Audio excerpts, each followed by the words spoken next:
আমি বড্ড দামি। মানুষ সব থেকে বেশি ভালোবাসে কাকে জানেন? নিজেকে।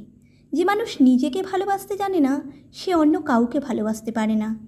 আমাদের দেশের অধিকাংশ মহিলা বয়স 30 বা 35 পেরোলে নিজের কথা ভাবা ছেড়ে দেয়।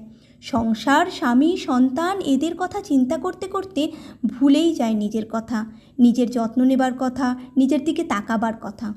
আমি বলবো, নিজের কথা ভাবুন, নিজের যত্ন নিন, নিজেকে সময় দিন, নিজেকে ভালোবাসুন। কারণ আমরা নিজেরা ভালো থাকলে তবেই তো আমাদের পরিবার ভালো থাকবে। পরিবারের স্বার্থে, পরিবারের মানুষগুলোকে ভালো রাখতে নিজেদের ভালো থাকাটা অত্যন্ত জরুরি। গতানুগতিক ধরাবাঁধা জীবনের বাইরে বেরিয়ে যদি নিজেদের জন্য আমরা একটু সময় দিই, ক্ষতি কী বলুন তো?